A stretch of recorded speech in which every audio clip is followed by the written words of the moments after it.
설날 전날 시댁인 강씨 가문의 거실은 쿵쿵거리는 난방기 열기로 가득했다. 텔레비전 속 연말 특집 프로그램에서 흘러나오는 시끌벅적한 소리와 사람들의 웃음소리가 뒤섞여 마치 이곳이 세상에서 가장 화목한 가정인 양가자 단란함을 연출하고 있었다. 나의 시어머니 박금자 여사는 주방과 거실 사이를 마치 의기양양한 암탉처럼 분주히 오가며 큼직한 고기 요리가 담긴 접시를 식탁 위에 내려놓았다. 그녀의 입술은 쉴 새 없이 움직이며 혼수를 두었다. 자, 다들 사양 말고 많이들 들어라. 명절인데 남 눈치 볼 거 뭐 있니? 특히 우리 막내 태우는 고기 좀 듬뿍 먹어야 해. 내년에 큰일을 도모하려면 몸이 먼저 받쳐줘야 하는 법이니까. 어머니가 입에 침이 마르도록 칭송하는 태우는 내 남편 강민호의 친동생이자 나의 시동생인 강태우였다. 대학을 졸업한 지 벌써 반년이 지났지만 눈만 높고 실력은 형편없어 지금까지 제대로 된 직장 하나 구하지 못한 채 빈둥거리는 전형적인 백수 청년이었다.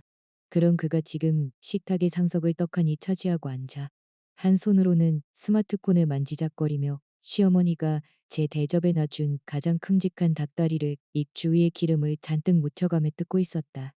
그 맞은편에는 나의 부모님이 앉아 계셨다. 두 분은 예에 바르지만 다소 거리를 둔 표정으로 자리를 지키고 있었다. 나의 아버지 이건우 씨는 퇴직 전 감사원 감사관으로 평생을 지내온 분이라 평소에도 웃음이 적고 엄격하셨다. 아버지는 지금 그저 조용히 찻잔을 기울일 뿐이었고 어머니는 거칠에 섞인 인사를 건네며 가끔 시어머니의 말에 맞장구를 쳐주었지만 그 눈빛 속에 담긴 날카로운 관찰력은 딸인내 눈에 명확히 익혔다. 자, 자, 자, 다들 잔 채우세요. 남편 강민호가 술잔을 높이 치켜들었다. 그는 오늘 이미 꽤 많은 술을 마신 듯 양골이 비정상적인 붉은 빛으로 달아올라 있었고 눈동자에는 묘한 자기 최면과 흥분이 서려 있었다. 그는 이 집안의 장남이었다. 대기업 대리급으로 월급 사용량만 원 정도를 받으며 수도권 외곽의 아파트 대출금과 생활비를 빼고 나면 거의 남는 게 없는 카푸어에 가까운 형편이었지만 그는 늘 자신이 이 집안의 기둥이며 온 가족의 희망이라는 착각 속에 살고 있었다. 오늘 양가 어른들이 다 모인 이 자리에서 제가 중대한 발표를 하나 하려고 합니다. 민호의 목소리가 갑자기 높아지자 거실의 시선이 일제히 그에게 쏠렸다. 텔레비전 소리는 줄어들었고 친척들의 젓가락질도 멈췄다. 구석에서 고기를 씹던 강태호마저 고개를 들었다. 내 심장이 덜컥 내려앉았다. 예감이 좋지 않았다. 민호는 모두의 주목을 받는 그 순간을 충분히 즐기는 듯하더니 헛기침을 한 번 하고 자중을 훑어본 뒤 마지막으로 내 얼굴에 시선을 고정했다. 그 눈빛은 상의가 아닌 거부할 수 없는 통보를 전하는 권력자의 그것이었다. 우리 태우 다들 아시다시피 생각도 깊고 추진력도 대단한 녀석입니다. 이번에 태우가 아주 괜찮은 사업 아이템을 하나 잡았어요. 요즘 제일 핫한 전기차 충전기 인프라 가맹 사업인데 사전 조사도 이미 완벽하게 끝냈답니다. 이제 시작할 자금만 있으면 되는데 그게 딱 1억 원입니다. 그는 잠시 말을 멈추고 감정을 고조시키는 듯하더니 더욱 폭발적인 목소리로 덧붙였다. 그 1억 원 말입니다. 제가 형으로서 장남으로서 책임지기로 했습니다. 제 동생의 앞날을 위해 제가 전적으로 지원하겠습니다. 태우가 성공하면 우리 온 가족이 호강하는 거 아닙니까? 1억 원. 나는 손에 쥔 젓가락을 부러질 듯 세게 거머쥐었다. 손가락 끝이 하얗게 질려갔다. 강민호와 결혼한 지 2년. 집안의 경제권은 표면적으로 내가 쥐고 있었기에 매달 수입과 지출 내역은 누구보다 내가 잘 알고 있었다. 우리 부부의 적금과 예금, 그리고 내가 작년 한 해 동안 밤을 지새우며 번 선거급까지 영혼까지 끌어모아야 겨우 1억 원이 될까 말까 한 액수였다. 그 돈은 우리가 나중에 더 넓은 집으로 이사 가기 위해 그리고 곧 태어날 아이의 교육을 위해 준비해둔 우리의 생명줄 같은 돈이었다. 말이 끝나기 무섭게 식탁 위는 아수라장이 되었다. 친척들의 찬사가 파도처럼 밀려들었다. 와, 민호 씨 정말 대단하네. 역시 형만한 아우 없다더니 이게 바로 진짜 형제이지. 금자 씨 아들 하나 정말 잘 키웠네. 어쩜 저렇게 든든할까. 시어머니 박금자 여사의 얼굴은 마치 만개한 국화꽃처럼 활짝 피어올랐고 눈가의 주름마다 특이한 향함이 가득 찼다. 그녀는 강태호의 손을 다독이며 큰 소리로 외쳤다. 당연한 거지. 아, 형이 동생 안 도우면 누가 돕겠니? 우리 집안은 원래 이렇게 화목하고 단결이 잘 된단다. 강태호도 때맞춰 일어나 술잔을 들고 눈시울을 붉히며 민호를 바라보았다. 정말 고마워. 내가 돈 벌면 제일 먼저 형 차부터 벤츠로 바꿔줄게. 약속해. 식탁 위의 사람들은 모두 감동적인 형제의 한 장면을 연기하고 있었다. 오직 나만이 그 풍경 속에 섞이지 못하는 사산이 불순한 이방인이 된 기분이었다. 식탁 아래에서 내 손은 가늘게 떨리고 있었다. 뜨거운 피가 머리끝까지 솟구쳐 당장이라도 식탁을 엎어버리고 싶은 충동이 일었다. 내가 입을 때려던 찰나 건조하고 따뜻한 커다란 손 하나가 내 손등목을 지그시 눌렀다. 아버지였다. 아버지는 나를 향해 아주 미세하게 고개를 가로저으시더니 천천히 찻잔을 내려놓으셨다. 청화백자 찻잔이 붉은 목재 식탁과 부딪히며 탁하고 맑은 소리를 냈다. 크지 않은 소리였지만 마치 무거운 망치가 시끄러운 소음의 한복판을 정확히 내리친 것처럼 거실은 순식간에 정적이 휩싸였다. 모든 시선이 아버지에게로 향했다. 평생 숫자와 장구를 다뤄온 이 건우라는 남자의 몸에는 설명하기 힘든 위험이 서려 있었다. 아버지는 느릿하게 눈꺼풀을 들어 올리며 흥분과 알코올로 상기된 강민호의 얼굴을 평온하게 응시하셨다. 강서방 아버지가 입을 열었다. 목소리는 잔잔한 수면처럼 평온하여 어떤 감정도 읽어낼 수 없었다. 자네에게 두 가지만 묻겠네. 강민호는 잔인어른이 가장 먼저 제동을 걸 줄은 몰랐는지 얼굴의 미소가 잠시 경직되었다. 하지만 이내 억지 웃음을 지으며 대답했다. 네 아버님, 말씀하세요. 첫 번째 질문이네. 아버지는 마치 감사보고서의 결론을 낭독하듯한 자한자를 명확하게 내뱉으셨다. 자네 월급에서 매달 아파트 원리금 상환액이 1호역만 원이지. 남은 돈으로 자네들 생활비를 충당하고 있을 텐데 그 1억 원이라는 돈 말이야. 내가 기억하기로 그중 상당 부분은 우리 세빈이가 지난 2년 동안 잠 아껴가며 모은 성과급과 월급 저축에 그리고 결혼할 때 우리가 비상금조로 쥐어준 돈으로 알고 있는데 내 말이 맞나? 강민호의 얼굴색이 육안으로 보일 만큼 붉은색에서 하얗게 질려갔다. 그는 입을 번긋거렸지만 아무런 말도 내뱉지 못했다. 아버지의 시선은 여전히 그를 옥죄고 있었다. 내 딸이 피땀 흘려 모은 돈을 자네, 동생의 미래를 위한 투자금으로 쓰고 자네는 그 돈으로 든든한 형이라는 허울 좋은 명성을 얻겠다는 거군. 그런데 이 중대한 결정을 내리기 전에 자네는 세빈이와 단 한마디라도 상의한 적이 있나? 공기가 순식간에 희박해진 것 같았다. 조금 전까지 떠들어대던 친척들은 마치 목을 졸린 오리처럼 고개를 숙인 채 제 앞에 음식만 연구하기 시작했다. 시어머니 박금자 여사의 얼굴은 완전히 구겨졌다. 그녀가 가족끼리 네 돈 내 돈이 어디 있다고라며 입을 때려 했지만 아버지의 다음 말이 그녀의 뻔뻔함을 가로막았다. 잠시만요, 사부인. 아직 제 말이 안 끝났습니다. 아버지는 손을 들어 박금자 여사의 말을 제지하더니 처음부터 끝까지 구경꾼처럼 앉아있던 강태우를 향해 시선을 돌렸다. 하지만 질문의 대상은 여전히 강민호였다. 두 번째 질문이네. 사업이라는 건 참 좋은 거지. 하지만 모든 투자에는 리스크가 따르는 법이고 창업은 그야말로 사지로 뛰어드는 일이야. 자, 만약 일이 잘 풀려 돈을 벌면 그건 태우의 몫이 되겠지. 그건 상관없네. 하지만 만약 실패한다면 그땐 어떻게 할 건가? 아버지의 몸이 미세하게 앞으로 기울어졌다. 그 눈빛은 마치 수수료 메스처럼 날카로워져 이 가족들이 정이라는 포장지로 덮어둔 고름덩어리를 단숨에 째버릴 기세였다. 1억 원이라는 거액이 공중으로 분해된다면 그 책임은 누가 지는 건가? 자네들의 뜨거운 형제애를 기리며 형이 무상으로 진여한 셈 치는 건가? 아니면 우리 딸까지 포함된 부부 공동의 투자 실패로 돌려 자네 아내가 평생 짊어질 가게 부채로 남길 건가? 대답해보게. 두 가지 질문은 소리 없는 폭탄이 되어 식탁 위에서 터져나갔다. 첫 번째 질문은 강민호가 부리는 호의의 본질이 아내의 재산을 도둑질해 제 체면을 세우려는 이기심임을 폭로했고 두 번째 질문은 그들이 꿈꾸는 공동 부유라는 달콤한 환상 뒤에 실패 시 내 딸을 지옥불로 끌어들이려는 거대한 함정이 있음을 낱낱이 파헤쳤다. 강민호는 완전히 기가 죽었다. 이마에는 식은땀이 맺혔고 입술만 달싹일 뿐이었다. 결국 참다 못한 박금자 여사가 식탁을 콱 내리치며 아버지의 코앞에 손가락질을 해댔다. 사돈댁, 지금 그게 무슨 말씀이세요? 명절날 덕담은 못해줄 망정 우리 아들 사업 망하라고 제사라도 지내시는 거예요? 민호같이 동생 아끼는 게 무슨 잘못이라고. 역시 도시 사람들은 속이 좁다더니 돈밖에 모르는구먼. 아직 시작도 안 했는데 그렇게 딱딱 선을 그어야겠어요. 나 역시 더는 참을 수 없었다. 의자 다리가 바닥을 긁으며 날카로운 소리를 냈다. 아버지가 틀린 말 하셨어요. 그 1억 하늘에서 떨어진 돈 아니에요. 제가 한 푼 두 푼 아껴가며 모은 제 피 같은 돈이라고요. 강민호 씨, 당신이 무슨 권리로 나랑 상의도 없이 그 돈을 선심 쓰듯 내놔요? 어머, 얘 좀 봐. 너 우리 집에 들어온 지 얼마나 됐다고 벌써 돈 가지고 유세니? 내 아들 돈 내가 어떻게 쓰든 무슨 상관이야.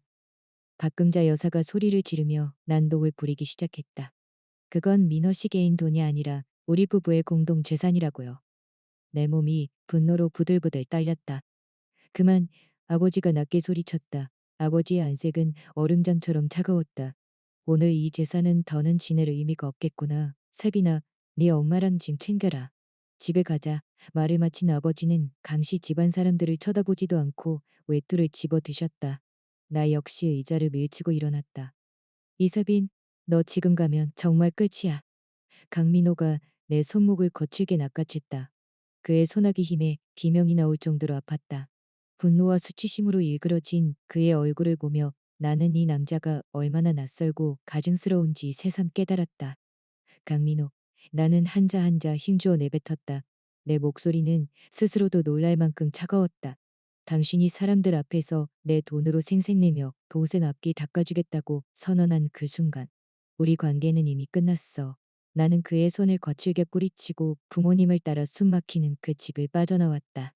등 뒤에서 현관문이 쾅 닫히며 박금자 여사의 저주 섞인 고함과 강민호의 포효가 차단되었다. 가끔 사르르는 듯한 겨울바람이 불었지만 깊게 숨을 들이마시고 나서야 비로소 살아있다는 기분이 들었다. 아빠, 엄마 죄송해요. 명절에 이런 수모를 겪게 해드려서 눈물이 핑 돌았다. 어머니가 내 등을 다독이며 한숨을 내쉬었다. 바보 같은 소리 말아라. 수모는 무슨.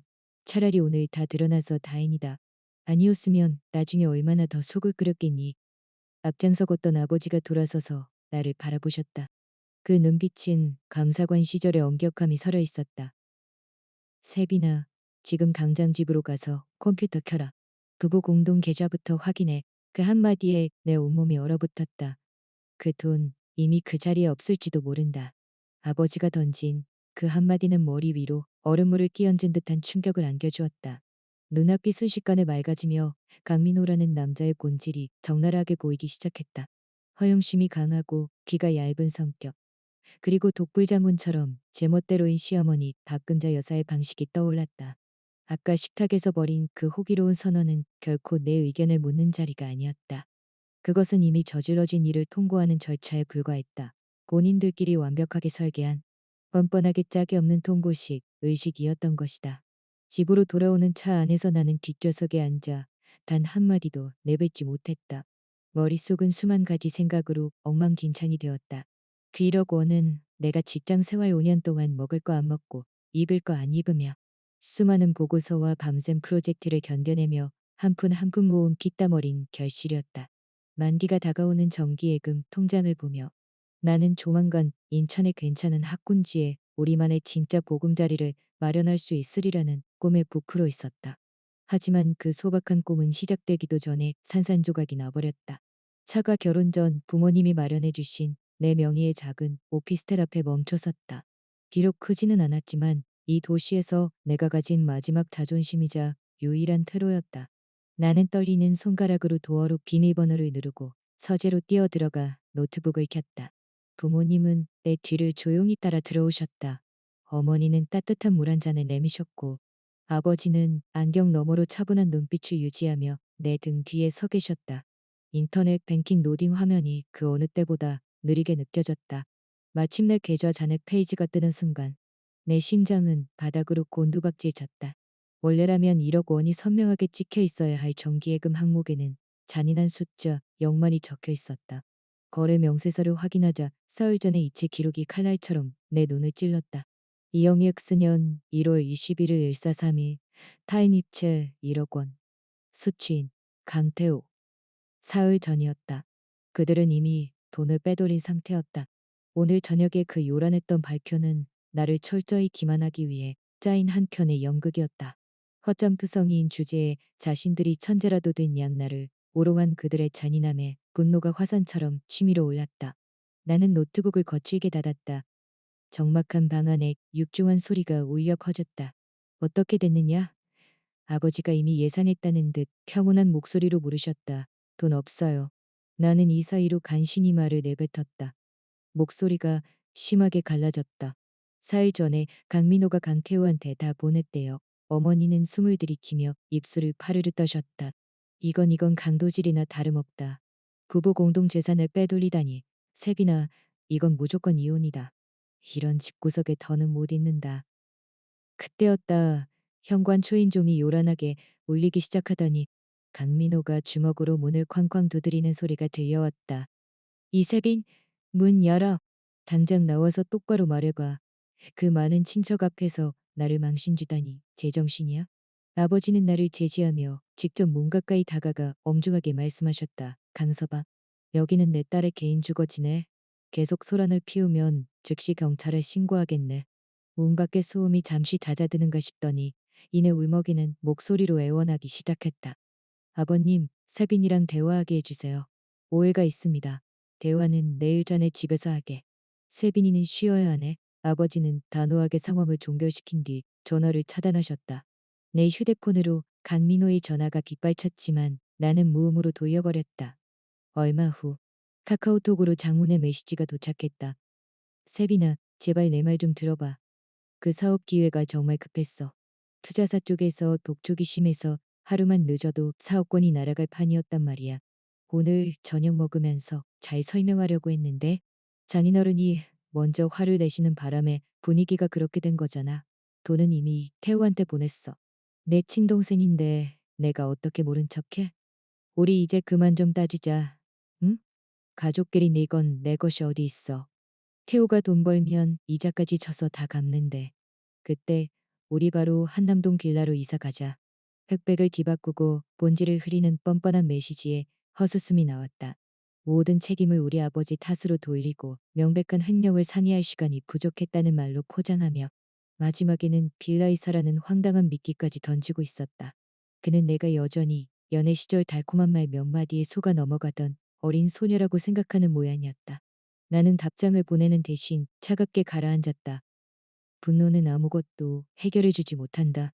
아버지는 감사관 시절을 내게 가르치셨다. 모든 분쟁 앞에서 감정은 가장 하급의 무기이며 오직 증거만이 승리를 가져온다는 사실을 말이다. 나는 강박적으로 냉정을 되찾으며 사고를 정리했다. 그 1억 원은 부부 공동 재산이다.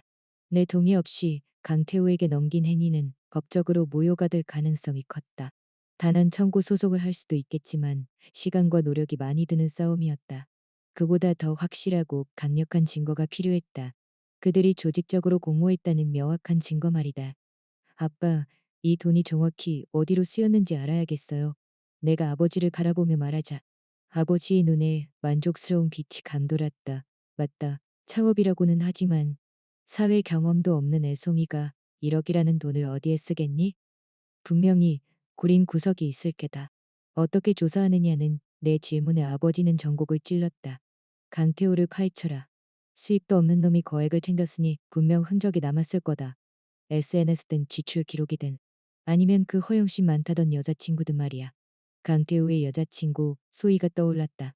명품 가방과 고급 레스토랑 사진으로 도배된 그녀의 SNS는 전형적인 과시욕의 결정체였다.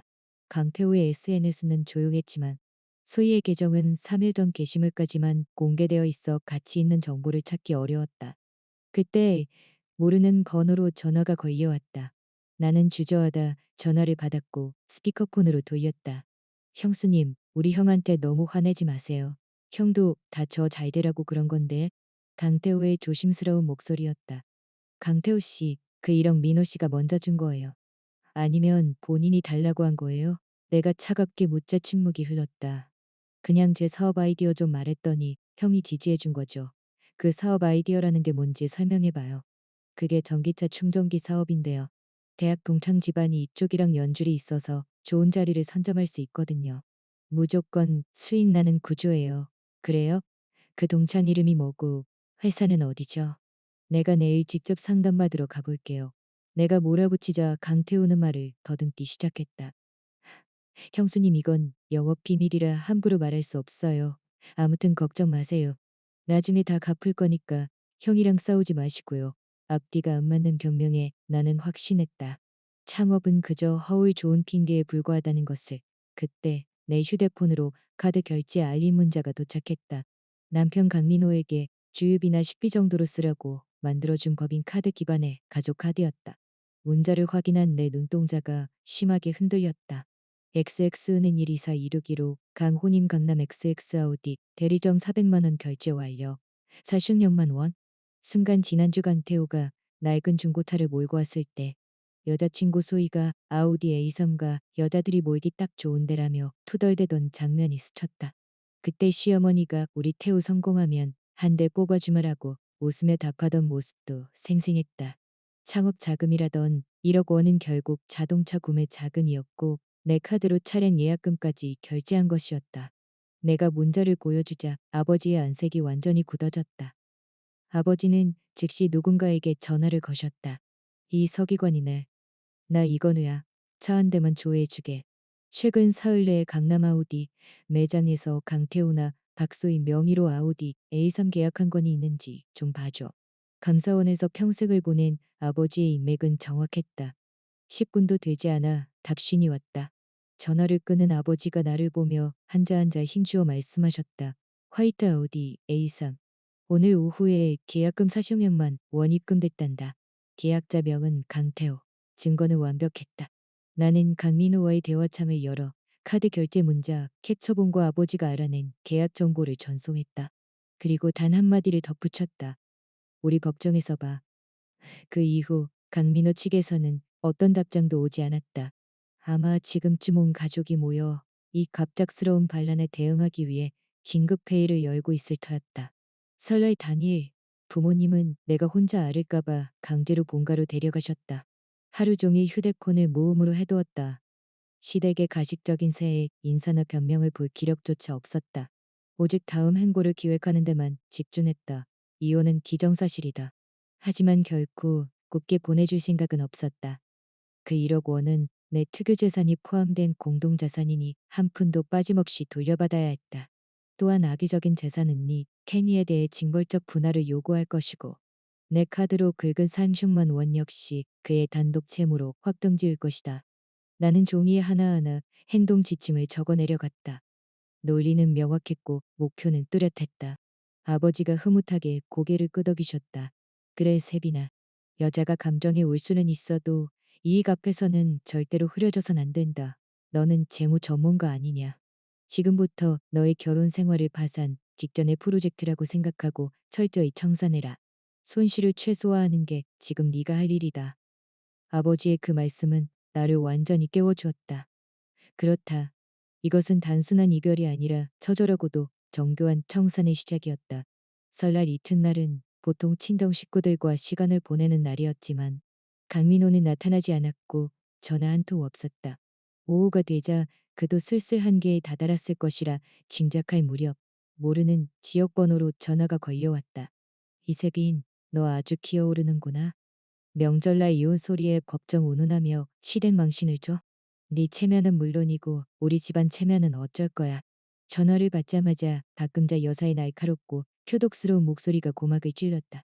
어머니, 우리 집안 체면은 강민호 씨가 제 동의도 없이 공동예금을 빼돌려 동생 차를 사준 그 순간에 이미 바닥에 떨어졌어요. 당신들이 직접 집 박은 거라고요.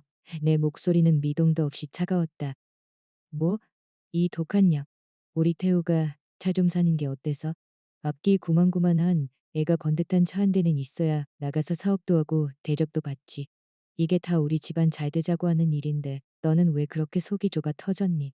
박금자 여사의 논리는 전형적인 강도의 그것이었다. 첫째, 그건 우리 부부의 집이지 어머니네 집이 아니에요. 둘째, 그쪽 집 태우 씨가 무슨 차를 타든 제 알 바 아니지만 제 돈을 쓰게 둘 순 없죠. 셋째, 다시는 전화해서 괴롭히지 마세요. 할 말 있으면 당신 아들 강민호 씨더러 제 변호사랑 얘기하라고 하세요. 나는 말을 끝내자마자 전화를 끊고 번호를 차단했다. 내 강경한 태도에 그들이 한풀 꺾일 거라 믿었지만 가끔자라는 여자의 무지함과 뻔뻔함은 내 상상을 초월했다. 해질녘 부모님과 저녁 식사를 마친 뒤 휴대폰이 미친 듯이 진동하기 시작했다. 전화가 아니라 우리 오피스텔 입주민 단체 채팅방이었다. 누군가 나를 계속해서 소환하고 있었다. 채팅방을 확인하는 순간 혈압이 거꾸로 솟구쳤다. 채팅방에는 몇 개의 동영상이 올라와 있었다. 영상 속 가끔자 여사는 우리 단지 화단 옆에 주저앉아 대성통곡을 하며 바닥을 내리치고 있었다. 그 곁에는 신우이 강경란이 난감한 표정으로 그녀를 말리는 척하면서 실상은 불난 집에 부채질을 하고 있었다. 엄마, 그만 울어요. 몸 상해요. 세빈이도 일시적으로 마음이 상해서 그런 거지. 본심은 아닐 거예요. 강경란이 구경하는 이웃들을 향해 흘리듯 말하자 박금자 여사는 기다렸다는 듯 더 크게 곡소리를 냈다. 내 팔자가 왜 이리 기고하냐. 금쪽 같은 아들 키워 장가보냈더니 며느리라는 년이 가슴에 대못을 박는구나. 시동생이 사업 좀 하겠다는데 형수가 되어서 도와주지는 못할 망정 이혼하자고 난리치며 법정에 세우겠다고 협박을 하니. 이게 사람 사는 세상이냐. 천벌 받을 년. 구경하던 이웃들은 영상을 찍거나 수군거리고 있었다. 단체 채팅방의 메시지도 쉴 새 없이 올라왔다. 백이동 801호 세빈 씨. 시어머니가 아래에서 울고 계시는데 무슨 오해라도 있는 거 아니에요. 젊은 사람이 말을 좀 예쁘게 하지. 노인네를 저 추운 날 밖에 앉혀두면 어떡해. 맞아요. 가족끼리 좋게 좋게 대화로 풀지 그래요. 전형적인 고육지계와 여론몰이였다. 가끔자 여사는 이웃들의 동정심과 가족 화합이라는 유교적 관념을 이용해 도덕적으로 나를 압박하고 굴복시키려 한 것이다. 내 돈을 훔친 것도 모자라 내 명예까지 땅바닥에 내동댕이 치는 그들의 모습에 몸이 부르르 떨렸다. 충동적으로 대응하지 마라. 아버지가 자판을 두드리려던 내 손을 가볍게 누르셨다. 아버지의 눈빛은 소름 끼치도록 침착했다. 세빈아, 상대의 홈그라운드에서 상대의 규칙으로 싸우지 마라.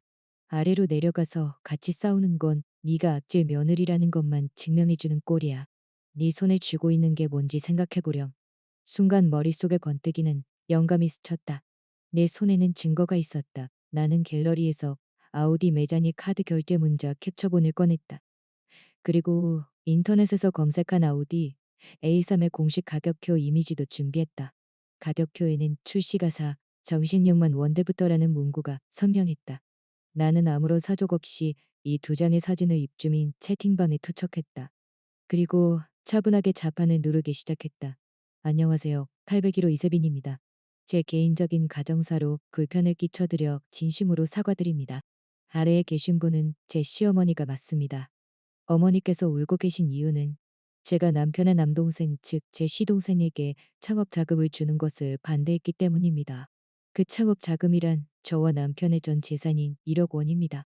그런데 그 창업의 실체가 무엇인지 제가 올린 두 장의 사진을 봐주십시오. 직업도 수입도 없는 시동생에게서 정식에게서 0십만 원이 넘는 아우디 A3 차량을 전액 일시불로 꼽아주는 것입니다. 집안의 모든 비상금과 생명줄 같은 돈을 끌어모아 시동생의 외제차를 사주는 것이 과연 창업입니까? 제가 독한 며느리라 마음이 돌덩이 같은 것일 수도 있습니다. 하지만 그 돈은 제가 수많은 밤을 지새우며 보고서 한 장 한 장을 써내려가고 데이터를 분석하며 모은 제 피땀 어린 결실입니다. 아무런 상의 없이 사흘 전 남편이 독단적으로 1억 원을 시동생 계좌로 송금했고 제 신용카드로 차량 예약금 사용량만 원까지 긁었습니다. 법적으로 가겠다고 한 것은 평범한 직장인인 제 정당한 재산을 보호받기 위한 최후의 수단이었습니다. 다시 한번 소란을 피워 죄송합니다. 아, 내 장문의 메시지와 명확한 사진 증거가 채팅방에 올라가자 효과는 가히 핵폭탄급이었다. 시끌벅적하던 채팅방은 1분 넘게 정적이 흘렀다. 그러다 풍향이 완전히 바뀌었다. 허, 1억으로 아우디? 그게 창업이야. 등골 빼먹기야? 아, 와이프 카드로 시동생 차 계약금 긁는 남편이라니 정말 소름 돋네. 세빈 씨가 100번 맞네. 저걸 어떻게 줘? 아래에 계신 할머니 완전히 적반하장이었구먼. 나는 더 이상 채팅방을 보지 않고 창가로 다가가 커튼 사이로 아래를 내려다보았다. 박금자 여사를 동정하며 말리던 이웃들은 이제 싸늘하고 경멸 어린 시선으로 그녀를 보며 수군거리고 있었다. 박금자 여사의 곡소리가 잦아들었다. 신호위 강경나는 쪽팔린 듯 휴대폰을 보며 얼굴이 울락불락해졌다. 몇 분 뒤 모녀는 사람들의 비난 섞인 시선을 견디지 못하고 도망치듯 택시를 잡아타고 사라졌다. 정교하게 기획된 도덕적 심판은 단 두 장의 사진으로 무너졌다. 가슴속에 맺혔던 응어리가 조금은 가시는 기분이었다. 잘했다. 명심해라. 양아치를 상대할 때는 그보다 더 강한 주먹과 명확한 논리가 필요한 법이다. 도덕으로 너를 묶으려 하면 너는 사실과 법으로 그들의 위선을 찢어버리면 돼. 아버지가 내 어깨를 다독여 주시는 찰나 강민호에게서 전화가 왔다. 나는 스피커폰으로 전화를 받았다. 이세빈, 너 미쳤어. 집안일을 이쯤인 단톡방에 올리면 어떡해. 우리 엄마 망신을 그렇게 줘야겠어? 우리 이제 이 동네에서 고개 들고 살 수 있을 것 같아.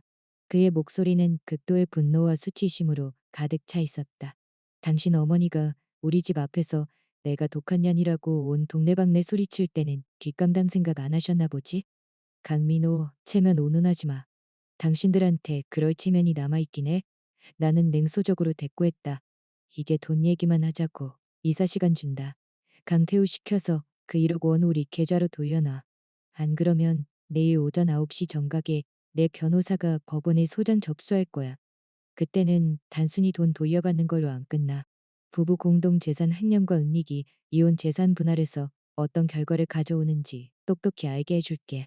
전화기 너머로 거친 숨소리만 들려왔다. 강민호가 얼마나 화가 나고 어찌할 바 몰라 하는지 눈에 선했다. 그리고 마지막 경고.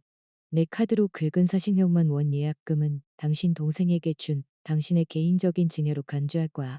카드사에 취소 신청하고 당신 카드 정지시켰으니까 뒷감당은 당신이 알아서 해. 나는 미련 없이 전화를 끊었다. 하지만 이사 시간이 지나도 계좌에는 소식이 없었다.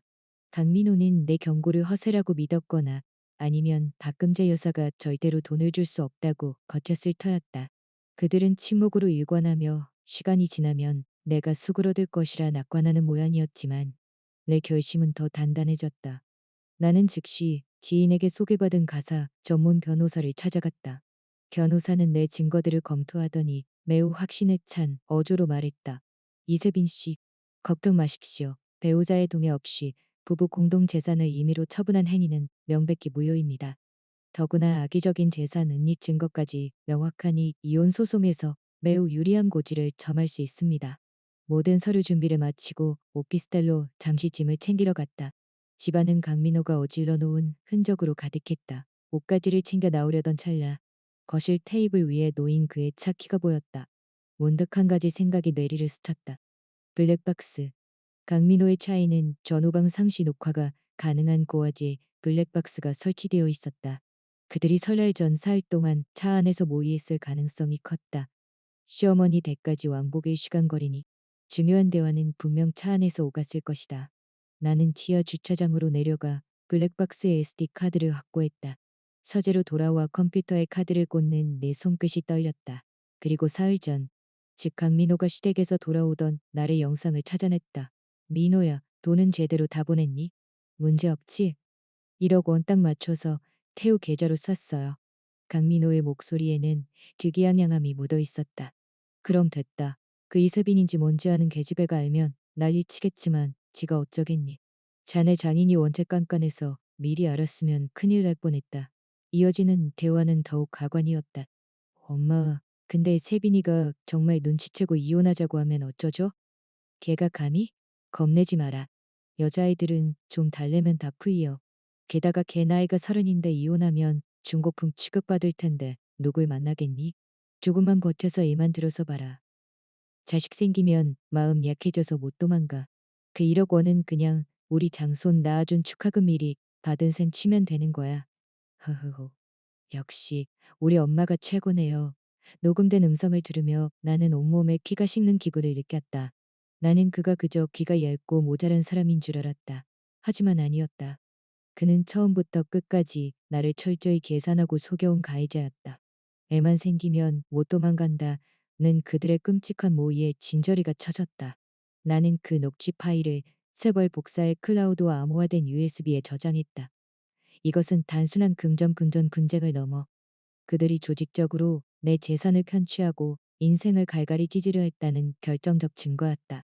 다음 날 오전 나는 수집한 모든 증거를 들고 왕 변호사의 사무실을 찾았다. 블랙박스에 담긴 그들의 노골적인 음모를 들은 왕 변호사의 표정은 무겁게 가라앉았다. 그는 안경을 치켜올리며 상황이 예상보다 훨씬 우리에게 유리하다고 진단했다. 녹취록은 강민호 측의 주관적인 악의를 입증하는 반박 불가능한 증거가 될 것이기 때문이었다. 우리는 즉시 두 가지의 절차에 착수했다. 하나는 강태우를 상대로 한 1억 원의 부당이득 반환 청구 소송이었고, 다른 하나는 강민호와 강태우 형제에게 보내는 강력한 경고가 담긴 내용 증명이었다. 때로는 소장보다 변호사의 직인이 찍힌 내용 증명이 상대의 기세를 꺾는데 더 효과적일 때가 있었다. 그날 오후 법무법인의 붉은 인장이 서명한 내용 증명 두 통이 강민호의 회사와 강태우의 주소지로 발송되었다. 나는 강민호가 사무실에서 동료들이 보는 앞에서 변호사라는 글자가 선명한 봉투를 받아들었을 때 어떤 표정을 지었을지 상상하며 오랜만에 따뜻한 물에 몸을 녹였다. 며칠간 나를 짓눌렀던 피로와 억압이 조금은 씻겨나가는 기분이었다. 이제 강신의 식구들이 즐기던 연극의 각본은 내가 쓰기로 했다. 밤이 깊었을 무렵 마침내 강민호에게서 전화가 왔다. 이전에 기세등등하던 고함은 온데간데 없고 목소리에는 억눌린 공포와 떨림이 묻어났다. 이세빈, 너 정말 이럴 거야? 정말 우리를 고소하겠다고? 나는 침대에 누워 마치 날씨 이야기를 하듯 덤덤하게 대꾸했다. 그럼 내가 장난하는 줄 알았어? 회사로 변호사 서류를 보내면 어떡해? 지금 온 회사가 다 알게 됐잖아. 내 체면이 뭐가 돼? 그는 다시 흥분하기 시작했다. 그건 정당한 법적 절차일 뿐이야. 당신 체면은 당신이 어머니랑 짜고 나를 등쳐먹기로 했을 때 이미 당신 스스로 찢어버린 거지. 강민호는 결국 고리를 내렸다. 세빈아, 우리 제발 좋게 대화 좀 하자. 응? 돈 문제는 우리가 어떻게든 상의해볼게. 하지만 내 대답은 단호했다. 상의할 건 없어. 내일 난 12시까지 우리 계좌에 1억 원이 원산 복구되지 않으면 바로 법정에서 보는 거야. 당신이 선택해. 강민호는 절망적인 목소리로 덧붙였다. 하지만 태우차 이미 계약했단 말이야. 계약금 사용량만 원은 돌려받지도 못한대. 끝까지 동생 걱정뿐인 그가 가련하기까지 했다. 그건 당신들 사정이지. 계약금 날리는 게 아까우면 당신이 형 노릇하느라 더 보태주든가. 나는 전화를 끊고 그의 번호를 차단했다. 이제 진짜 전쟁이 시작되었음을 느꼈다. 내용 증명의 효과는 즉각적이었으나 그들이 순순히 돈을 내놓지는 않았다. 오히려 기름솥에 물이 떨어진 것처럼 더 추악한 반응이 터져나왔다. 다음 날 아침 신우이 강경란에게서 연락이 왔다. 그녀는 전례 없이 나긋나긋한 목소리로 나를 타일렀다. 세빈아, 나 대리님이야. 이게 다 무슨 일이니? 가족끼리 꼭 이렇게까지 해야겠어? 언니, 지금 가족 찾으세요? 당신네 식구들이 나 속여서 돈 빼돌릴 때는 나를 식구로 보긴 했어요? 간경나는 한숨을 내쉬며 말을 돌렸다. 태우가 어려서 철이 없었고 우리 민호도 동생 사랑하는 마음이 앞서서 그런 거야. 내 체면을 봐서라도 한 발짝만 물러서 주면 안 될까? 소송 취하해주면 돈은 어떻게든 갚을게. 이렇게 고소당하면 태우는 앞으로 취직도 못하고 장가도 못 가. 그 사람 명예는 본인이 도박하듯 차살 때 이미 버린 거예요. 언니가 설득하러 전화하신 거라면 더 듣고 싶지 않네요. 내가 강경하게 나오자 강경란의 본색이 드러났다. 너 정말 이렇게 독하게 굴 거야? 사람을 벼랑 끝으로 몰아넣으면 너한테 좋을 게 뭐가 있다고. 그녀는 태우가 처한 상황이 내가 생각하는 것보다 훨씬 심각하다며 목소리를 높였다. 결국 강경란의 입에서 충격적인 사실이 흘러나왔다. 강태우는 창업을 준비한 것이 아니었다. 그는 온라인 불법 스포츠 도박에 손을 댔고 이미 1억 원이라는 거금을 탕진한 상태였다. 아우디 예약은 도박 빚을 갚기 위해 차를 뽑아 바로 담보로 넘기려던 속임수였던 것이다. 빚쟁이들이 이미 그들의 집까지 찾아와 협박하고 있다는 사실도 털어놓았다. 그래서 너희가 나를 속인 거구나. 분노로 목소리가 떨렸다. 강경란은 뻔뻔하게도 사실대로 말하면 네가 돈을 안 줄 거였잖아. 지금 누구 잘못을 따질 때가 아니야. 사흘 안에 돈 안 갚으면 빚쟁이들이 민호 회사까지 찾아가고 우리 집에 빨간 페인트 칠하겠대. 라며 적반하장으로 나왔다. 그러고는 내 결혼 전 오피스텔을 담보로 대출을 받아 태호의 빚을 갚아달라는 인류의 상식을 벗어난 요구까지 늘어놓았다. 강경란 씨, 내가 바보로 보여요? 내 집은 우리 부모님이 마련해 주신 내 마지막 보루예요. 당신네랑은 상관없으니 꿈도 꾸지 마세요. 나는 전화를 끊고 그녀의 번호마저 차단했다. 온몸에 소름이 돋았다. 그들은 가족이 아니라 내 고열을 빨아먹으려는 악마들이었다. 나는 강민호에게 마지막 경고 메시지를 보냈다. 태우 도박권 다 들었어. 내 집에 손댈 생각 마. 안 그러면 사기죄에 타인 재산 침해까지 엮어서 고소할 줄 알아. 하지만 강민호의 광기는 여기서 멈추지 않았다. 그날 밤 부모님 댁에 머물던 나에게 오피스텔 보안 업체로부터 연락이 왔다. 누군가 내 집의 도어록을 강제로 조작하려다 경보기가 울렸다는 것이었다. 나는 즉시 거실에 설치해둔 홈 CCTV로 확인했다.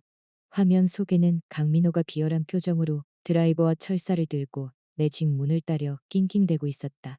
혹시 모를 상황이 대비해 도어로 실린더를 최고 등급으로 교체해둔 것이 천만다행이었다. 한참을 헛수고하던 그는 분에 못 이겨 문을 발로 한번 걷어차고는 사라졌다. 나는 그의 범행 과정을 고스란히 저장했다.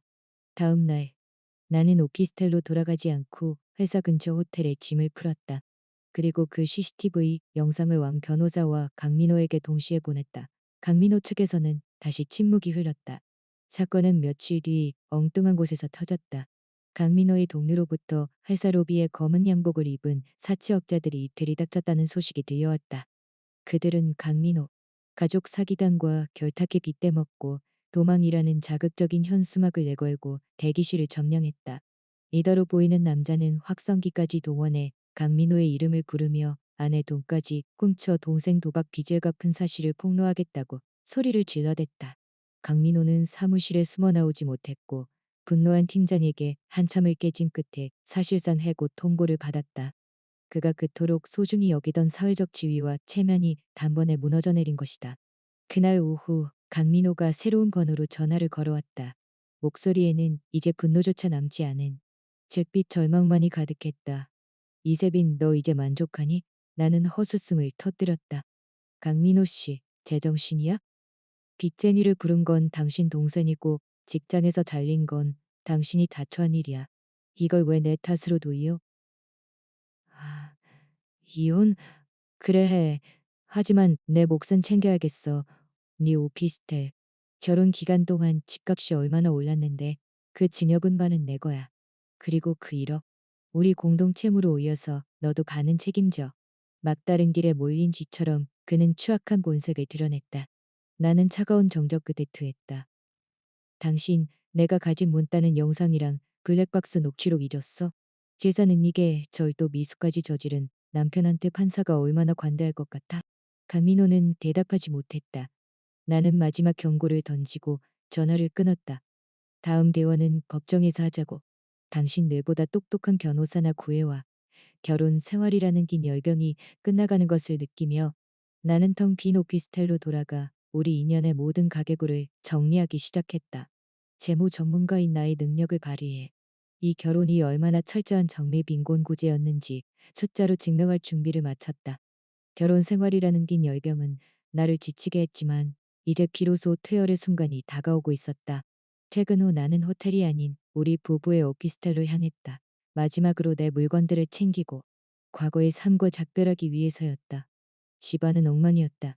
강민호가 화풀이라도 한 듯 깨진 컵 조각이 굴러다니고 소파 쿠션은 찢겨 있었지만 나는 아무런 감정의 동요 없이 서재로 들어갔다. 나는 컴퓨터를 켜고 이혼 전 가장 중요한 작업인 결혼 2년간의 재산 및 가계부 청산에 착수했다.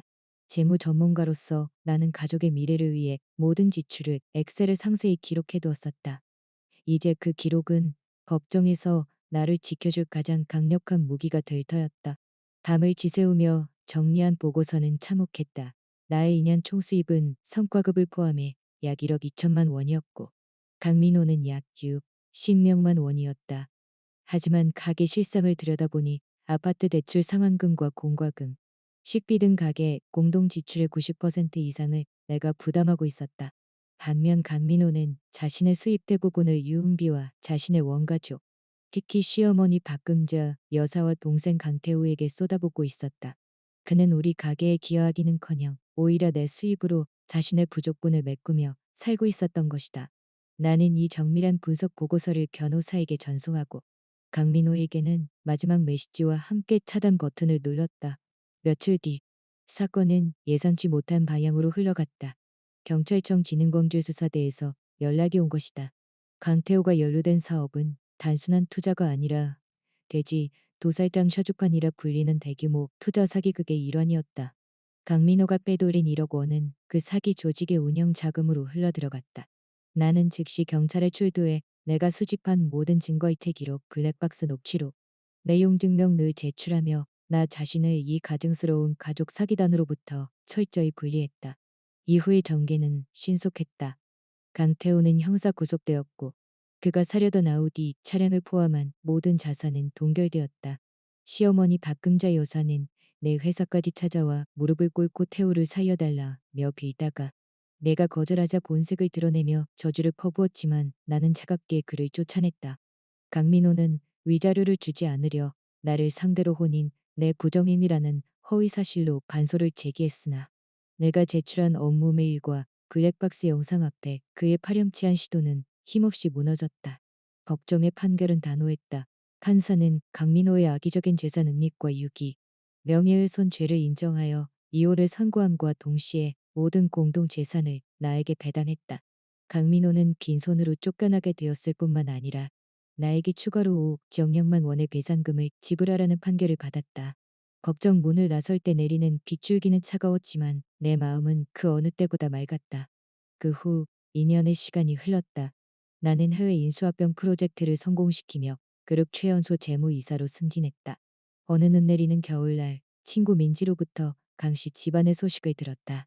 탈예형을 선고받은 강태우는 감옥에 있고 강민호는 배달 일을 하며 빚을 갚고 있다고 했다. 더 기가 막힌 것은 강민호가 다른 여자를 임신시켜 시어머니 집으로 기어들어갔고 이제는 그 여자와 시어머니가 집 명의를 두고 매일 같이 진흙탕 싸움을 벌이고 있다는 소식이었다.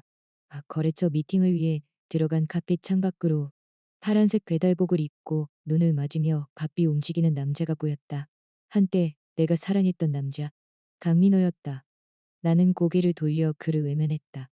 따뜻할 라떼 한 잔의 온기를 느끼며 나는 이 평온한 일상이 내가 스스로 쟁취한 보상임을 되새겼다. 다시 돌아온 설날 전날 나는 5성급 호텔에서 부모님과 함께 조용한 저녁 식사를 즐겼다. 아버지는 고생 많았다 며 잔을 건네셨고 나는 웃으며 화답했다. 많은 이들이 여자의 진정한 귀속은 좋은 남자를 만나는 것이라 말하지만 나는 이제 안다. 여자의 가장 좋은 귀속은 그 어떤 상황에서도 자신을 지켜낼 수 있는 능력과 잘못된 길에서 기꺼이 멈춰 설 수 있는 용기를 가진 자신이라는 사실을 말이다. 나는 이제 새로운 인생의 장을 열 준비가 되었다. 도시의 소음이 잦아든 깊은 밤. 나는 서재에 앉아 지난 2년의 결혼 생활을 숫자로 마주했다. 재무 전문가로서 숫자에 예민했던 나는 가게의 안정을 위해 모든 지출을 엑셀에 기록해왔는데 그 기록이 이제는 나를 지켜줄 가장 정교한 무기가 되었다.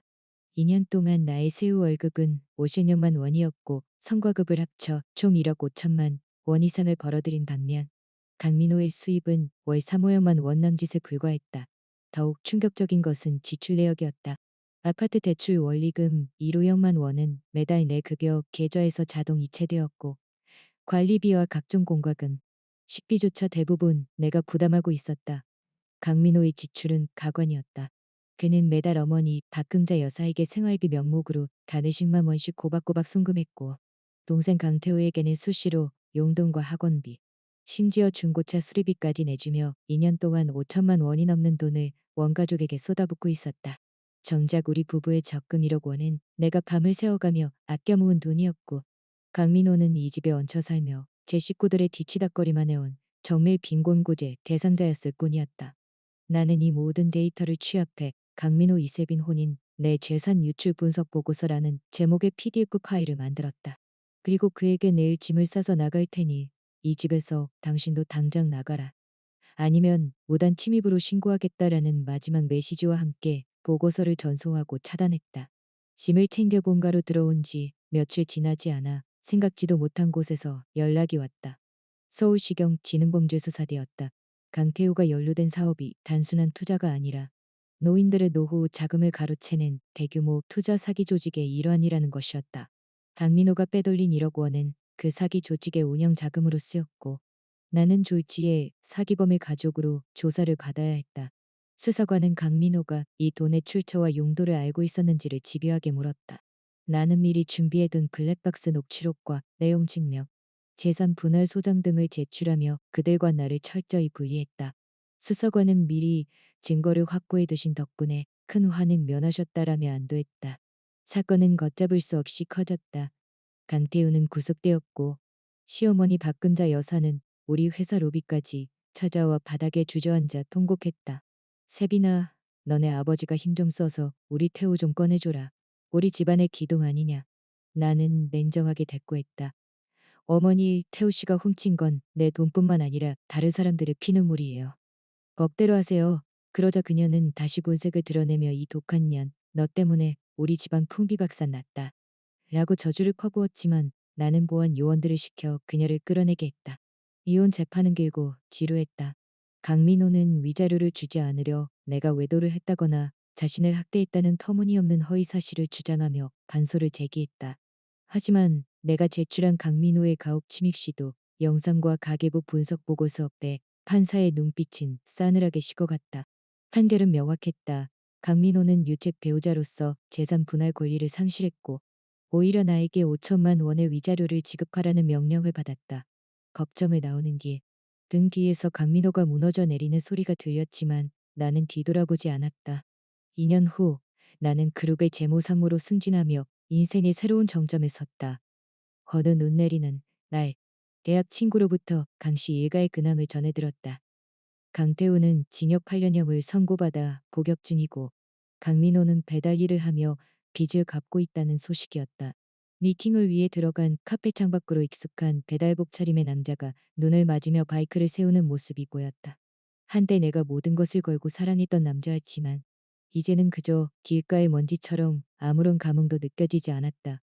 다시 찾아온 설날 전날 나는 부모님과 함께 도심의 야경이 내려다 보이는 레스토랑에서 진정한 평온을 만끽했다.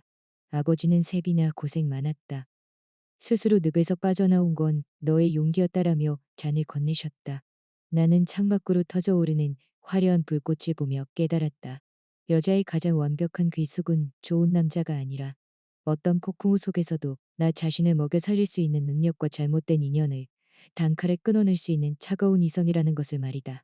새로운 한 해가 시작되었고 나의 진짜 인생도 이제 막 시작되고 있었다.